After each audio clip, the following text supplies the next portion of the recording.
जी नाज़रीन, हम इस वक्त मौजूद हैं तहसील कोबो सईद खान में। यहाँ पर 12 रबीउल अव्वल से एक अजीम आलीशान प्रोग्राम मुनक्कद की गई, रैली भी निकाली गई है।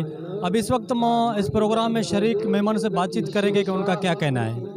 अल्हम्दुलिल्लाह, ये दिन बहुत अच्छा दिन है। इस दिन में हमारे प्यारे आका सल्लल्लाहु अलैहि वसल्लम का आमद है। आला हज़रत रहमतुल्लाह ताला फरमाते हैं कि निसार तेरी चहल पहल पर हज़ार ईद रबीउल अव्वल, सवाए इबलीस के जहां में सभी तो खुशियां मना रहे हैं। यानी इस दिन जो भी इस जहान में हैं, पखियां हैं, परिंदे हैं, इंसान हैं, जो भी हैं, इस दिन में खुशियां मनाते हैं। रसूल अकरम सैयद आलम शफ़ी मुअज़्ज़म सल्लल्लाहु अलैहि वसल्लम के मीलाद का जुलूस हर साल रबीउल अव्वल शरीफ में मुख्तलिफ़ तवारीख़ में मुनअक़िद होता रहता है।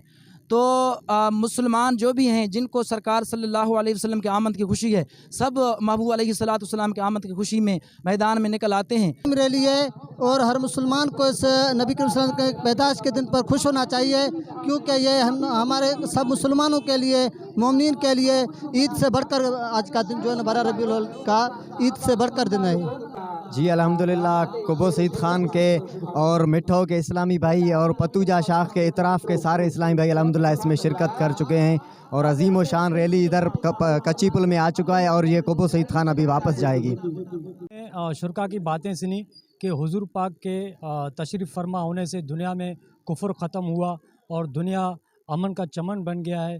तो उनका यही कहना था कि आज अहले इस्लाम के लिए खुशी का दिन है और इस खुशी के मौके पर दुनिया भर की तरह तहसील कोबो सईद खान में भी उनकी तरफ से एक अजीम वालीशान रैली निकाली गई।